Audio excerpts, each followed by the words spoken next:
Simpson behind Jamie Chadwick. Little tap in the back there. Yes. But she has got that gap back up, and now contact. Daniel Frost has the left front askew. So big problems for the biggest mover of the race. Frost had moved up to 7th, and that's significant damage to that left front for Daniel Frost. Winner on the street race at St. Pete to open the season. And has not had success since. 10th, 11th, and worse than that today. What happened? Look back in that orange and black car. He got into the back of James Rowe, I think. James Rowe just fading over to get set up for the braking of turn 3. Daniel Frost not quite alongside, bounces off James Rowe's right rear and into the wall. Rips the left front off of Daniel Frost's number 68 Denjet car, and that will likely finish his day. I couldn't tell. I thought at first maybe he even tapped Rowe before getting squeezed into the wall, but he certainly took significant damage after that, and Frost just had to climb from the car.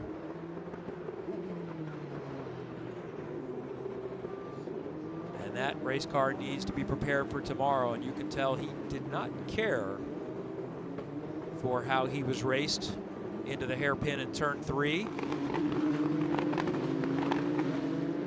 So caution number 2 at the midpoints. Back down to pit lane with Georgia. Rob Edwards with Andretti Autosport. With Rob, Hunter came over the radio after the incident with Louis Foster and said he might have thought the braking zone for Louis came a little bit early. What's your interpretation of the incident? Well, it clearly didn't go like we rehearsed it, let's put it that way. It's super disappointing, right? I mean, you work so hard to qualify on the front row like the two of them did.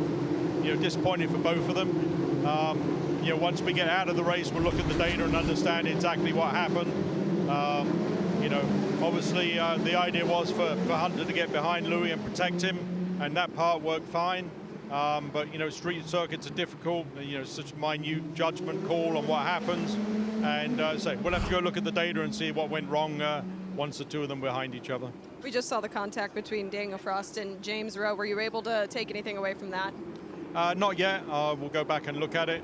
Again, right, it's street circuit racing. It's tough. But, you know, particularly for young drivers, this is a great, you know, great reminder that, you know, you got to keep your head right the way through the race. And, you know, it's a long race. It's hot. It's bumpy. And 45 laps. You've got to be on song for all 45 laps. Thank you, Rob. Insightful. Thank you. That's the best way that you can answer that at this point.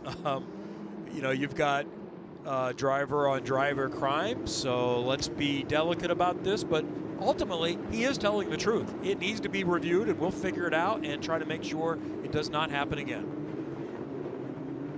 And he talked about it being street course racing, and I think we're going to see a lot of that, not just in tomorrow's Indy Next race, but also in the IndyCar race. I mean, it is very often through these concrete